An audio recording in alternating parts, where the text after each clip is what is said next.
Le dernier rapport du Fonds monétaire international sur l'économie du Sénégal révèle de nombreux défis majeurs. Parmi eux, une révision à la baisse des prévisions de croissance pour 2024 et un déficit budgétaire en hausse. Face à cette situation, des réformes fiscales et structurelles s'imposent. Le pays connaît une période de forte pression économique avec des recettes en baisse et des dépenses en augmentation, notamment en raison des subventions énergétiques. Quel rôle le secteur privé peut-il jouer dans cette relance? Comment gérer la dette publique tout en stimulant la croissance? Notre invité Babacar Diagne, président du Conseil des entreprises du Sénégal, CEDES, nous apportera des réponses sur ces enjeux et les réformes. Monsieur Babacar Diagne, bonjour et bienvenue sur le plateau de Sénéweb TV. Merci. Merci de nous accorder cet entretien. On va rentrer dans le vif du sujet. Le Sénégal traverse actuellement une période de tension économique marquée par une baisse des recettes et une augmentation des dépenses. Quelles sont selon vous les principales causes de cette détérioration budgétaire, Monsieur Ndiaye? Oui, merci beaucoup.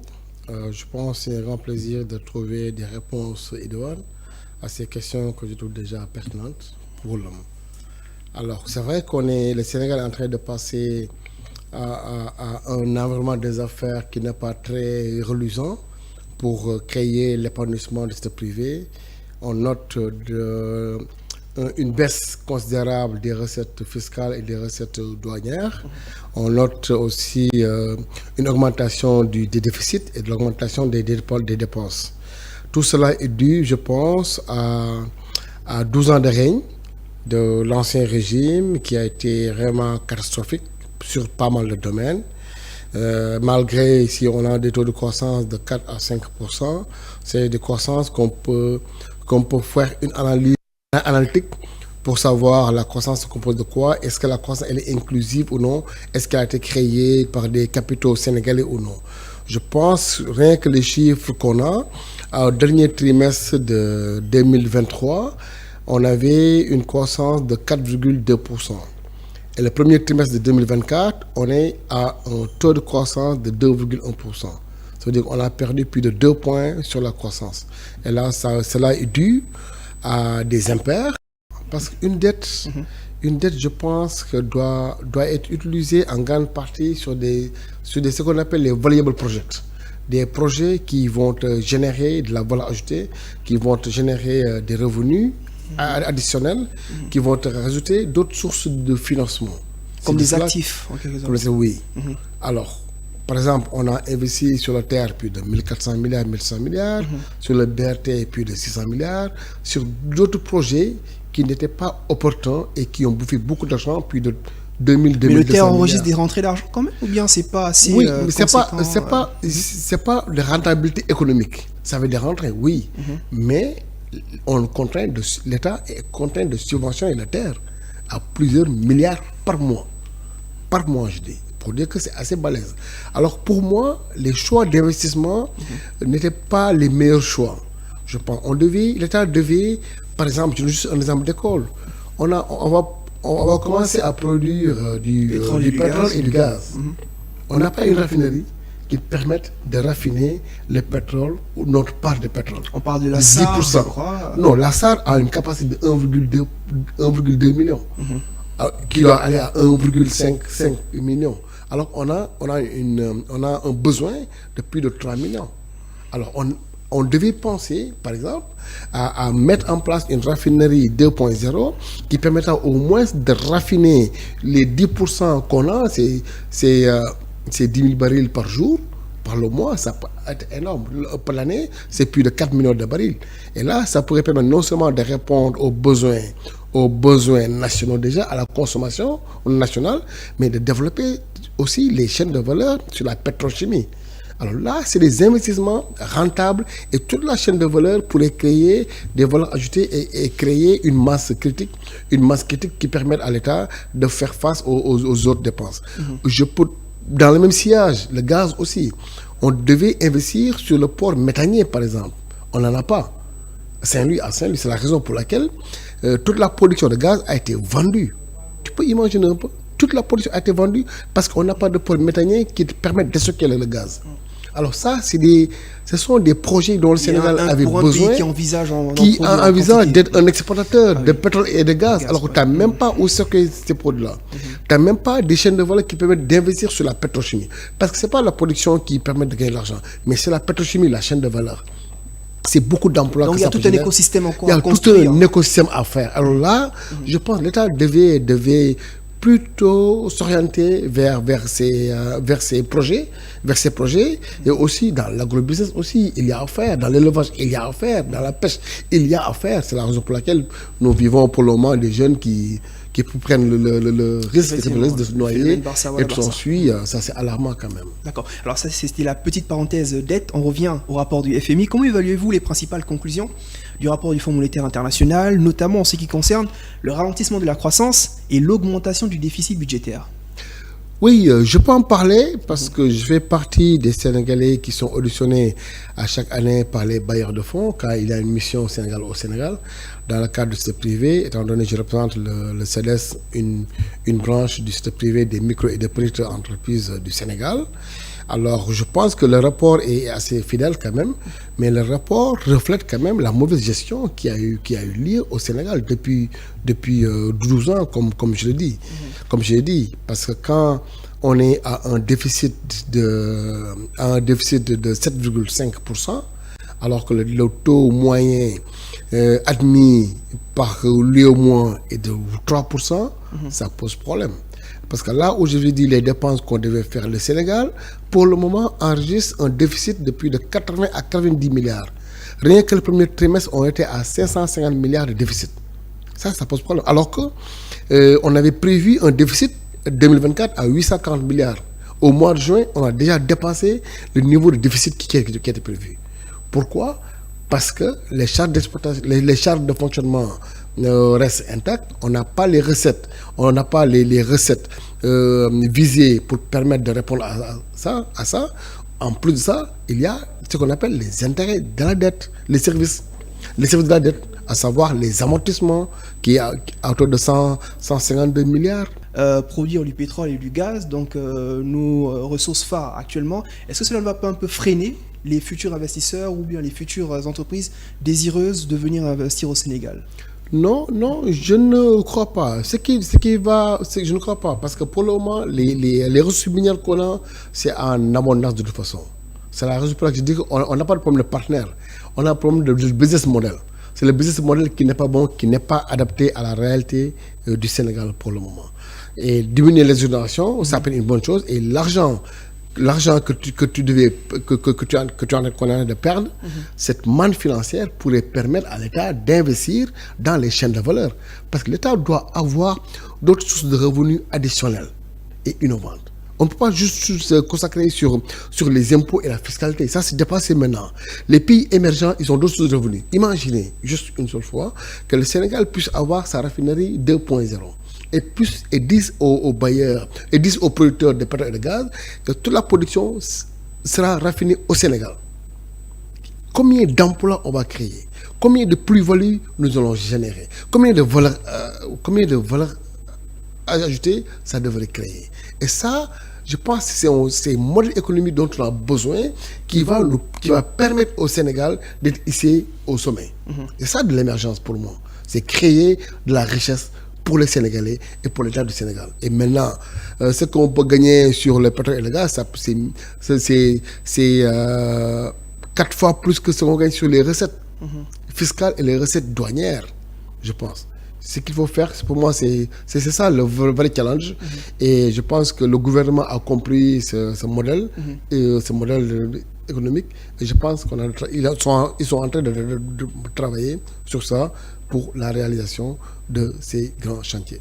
Venons-en à présent aux nombreuses réactions qui sont venues à la suite de la publication de ce rapport. Voilà, ça se tiraille d'un camp à l'autre. Déjà, monsieur Babacar Diam, j'aimerais savoir, selon vous, à qui revient la paternité de cette situation assez désastreuse de l'économie sénégalaise? À l'ancien régime ou au nouveau régime? Vous l'avez évoqué, mais j'aimerais que vous le dites clairement, s'il vous plaît. Non, ça, c'est à l'ancien régime. L'ancien régime. S'il n'y a pas de responsabilité, à 90%, 95%, c'est à l'ancien régime. Le régime actuel, est victime de toute façon de ces conséquences. Ce sont les conséquences qu'on est en train de vivre comme ça pour le moment. Quand le président disait qu'il a hérité un pays en ruine, les chiffres le démontrent carrément. Et on a un pays en ruine, un pays où tu as 90 milliards à 110 milliards de déficit par mois, ça pose problème. Ça pose un gros problème. Par mois, je dis. Et là c'est assez compliqué, tendu, c'est chaud. Mais tout ça, je ne peux pas le faire porter à ce régime. Je pense qu'il y a beaucoup de commentaires, de désinformation, beaucoup de commentaires mal intentionnés, du moins, de la manipulation, ce qui n'est pas très joli pour un pays qui a besoin d'émergence.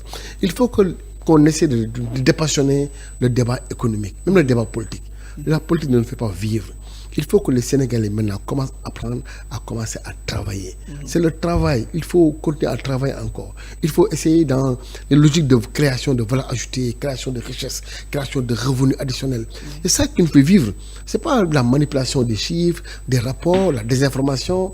Ça ne nous mène à rien. Nous tous, on est dans le même bateau. Je pense, on doit prier, je fais appel à une concorde nationale, tout le monde, qu'on essaie de travailler ensemble afin que le bateau puisse arriver à port.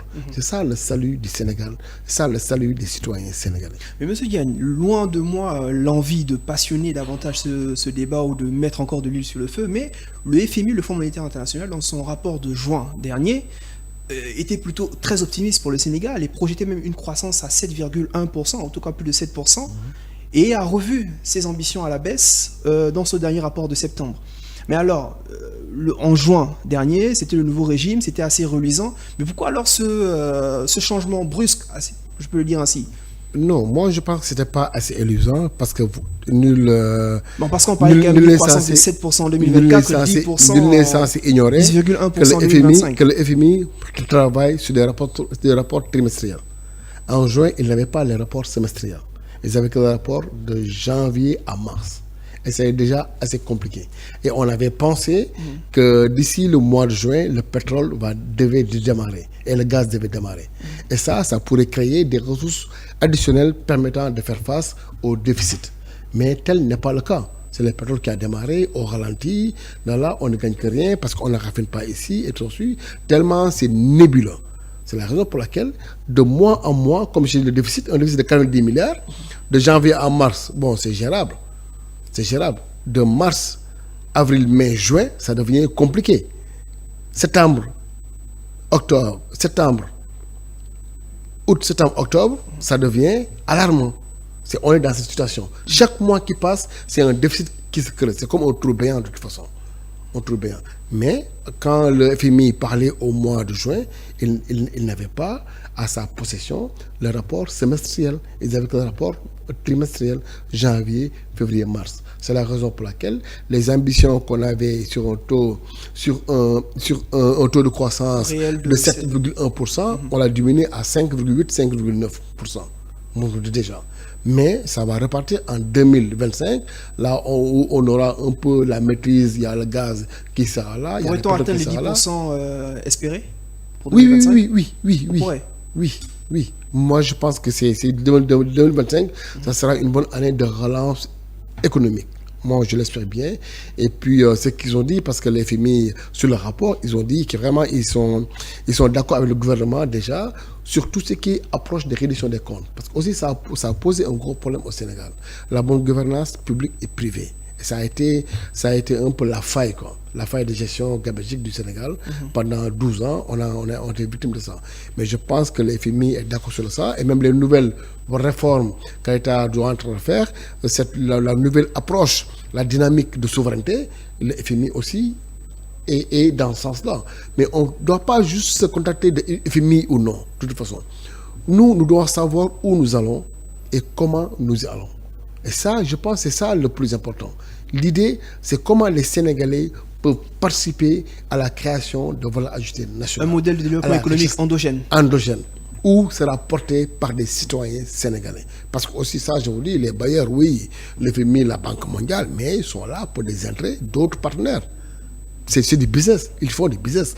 Ils font des business. Mais peut-on se départir forcément de ce business-là, comme vous dites, qui Oui, s'apparente un peu à du lobbying, en fait? Oui, nous pouvons le faire, mais ce n'est pas évident pour le moment. Oui. Parce que tous les pays ont besoin d'appui additionnel. Ils ont besoin de ressources additionnelles. Peut-être certains pays, la Chine, oui, tu me diras, parce qu'ils ont pu créer une industrie, une économie très forte, très dynamique. Il faut aller dans ce sens-là, de l'industrialisation à outrance, de l'agro-business à outrance, de la pharmaceutique. Mais sur une très longue période. Ah C'est oui, une très longue tradition de... Oui, c'est un process. C'est un process. On peut se réveiller un bon matin. C'est la raison pour laquelle moi, j'ai été très mal à l'aise. 100 jours de gouvernement, on devait faire un rapport. On devait faire une évaluation des 100 jours du gouvernement. À 100 jours, tu ne peux rien faire. Même une entreprise, un GIE que tu vas créer à 100 jours, qu'est-ce que tu peux faire? La première année, c'est une perte. Deuxième année, c'est une perte. Peut-être à partir de N+2, N+3, que tu commences à réaliser des bénéfices. C'est comme un arbre fruitier quand même. Tu vas l'arroser, 2 ans, 3 ans, et ça commence à porter ses fruits. À plus forte raison, un État. Les conditions climatiques soient réunies. Un État, merci beaucoup. À plus forte raison, un État. Là, c'est du sérieux, c'est du béton, c'est du PA. Je pense qu'on a besoin de, encore une fois de plus, de dépassionner le débat, aller dans le sens. De le politiser aussi, je pense. D'accord. Alors, le rapport aussi mentionne également les impayés envers les entreprises privées, ce qui vous concerne en tant que membre du patronat, notamment dans les secteurs de la construction et de l'énergie. Selon vous, Monsieur Diagne, comment le gouvernement peut-il mieux soutenir le secteur privé dans ce contexte? Bon, là, je pense que l'État n'a pas le choix. Moi, j'ai eu la chance d'être reçu au début par le président de la République. Et lors de notre audience, je pense qu'il nous avait dit sa mission, c'est vraiment de créer une classe moyenne assez forte du secteur privé. C'est de multiplier par 10% les milliardaires sénégalais. Et là, je pense que c'est un vœu généreux. Et là, ça veut dire que l'État est en train de faire son possible pour essayer de promouvoir le secteur privé local. Là, je pense que c'est une excellente chose. Mais force est de constater, avec encore une fois de plus les conséquences dont ce que j'ai dit, la dette intérieure, elle est colossale. C'est plus de 1300 milliards à 1400 milliards de dette intérieure due à des entreprises locales, à des entreprises sénégalaises. Si vous devez autant d'argent aux entreprises sénégalaises, la conséquence c'est quoi? C'est la perte d'emploi.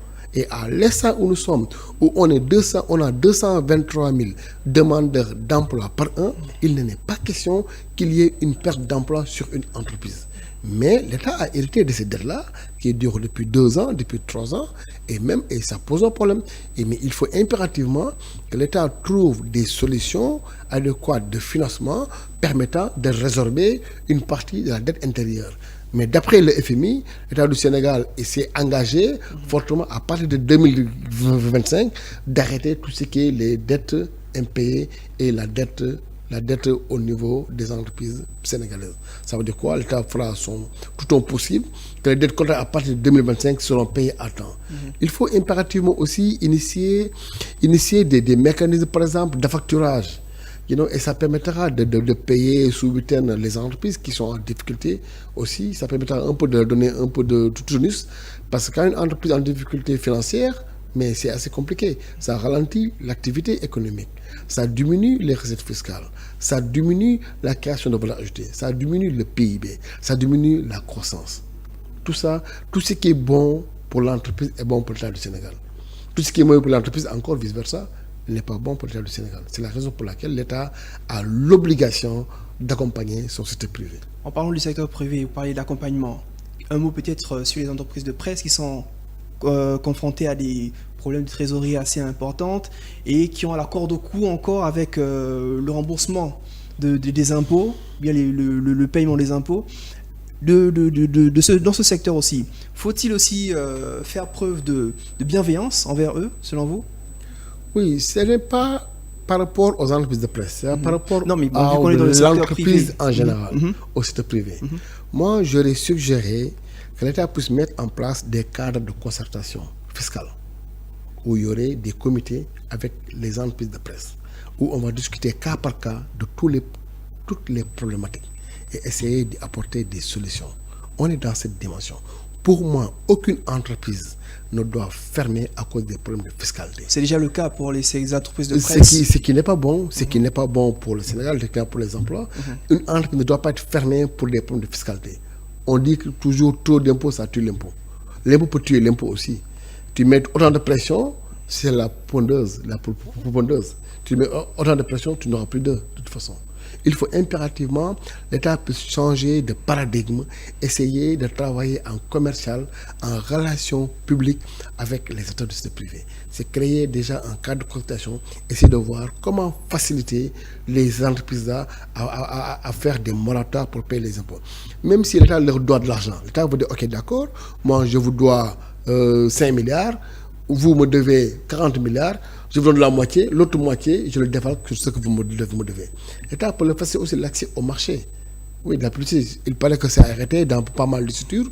Je pense, bon, l'État fait ça pour un moment pour voir qui est qui représente quoi, les conventions, et voilà, et tout s'en suit.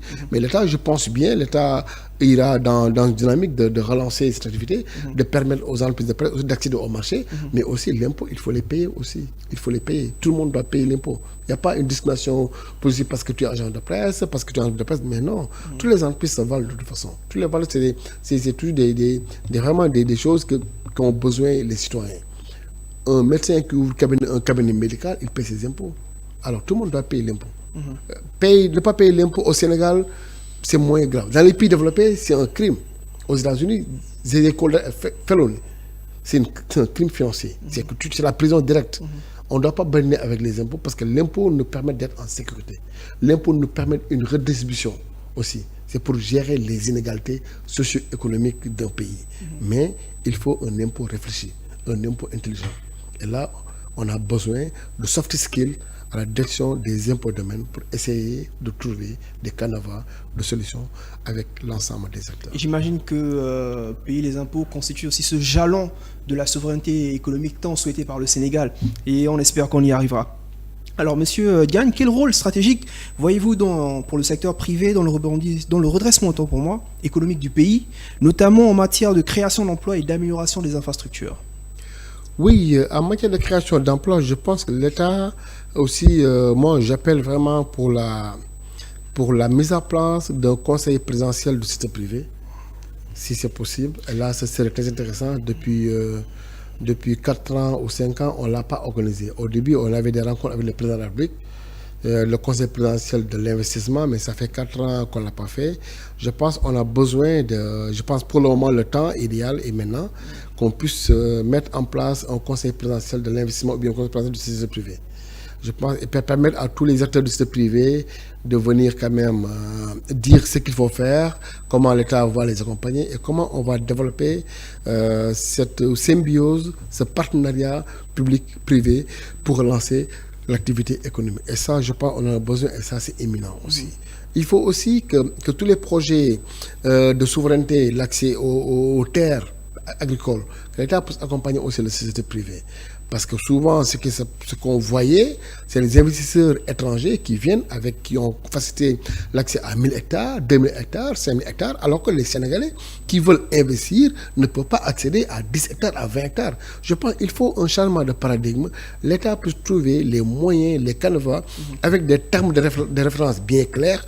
Oui, avec un dispositif de monitoring sur la production dont l'État veut par exemple, sur je veux 1 million de tonnes de blé, je veux 1 200 000 tonnes de maïs, et ça, c'est des indicateurs qui permettent à tous les acteurs qui vont répondre aux termes de référence de travailler dans ce canevas-là avec l'accompagnement de l'État.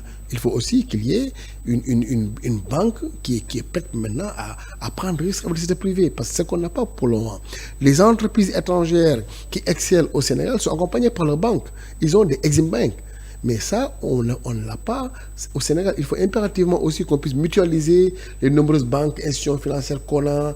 Je pense qu'il faut les mutualiser pour leur donner plus de tonus, plus de poids financier, permettre de faire face aux besoins de financement que rencontrent les entreprises du secteur privé. Alors, M. Diagne, vous avez là cité un peu le rôle de l'État pour le redressement de ce secteur privé, mais n'y a-t-il pas lieu aussi pour les organisations du patronat de s'uniformiser, de travailler mieux en symbiose? Je vous titille un peu là. Oui, vous avez parfaitement raison. Et ça, je pense que je vais vous envoyer le document que j'avais fait. Moi, j'ai fait, ça fait quoi, 4 ans, la plateforme du secteur privé national. C'est une plateforme qui permettra de regrouper toutes les organisations partenaires. Et on aura une seule voix.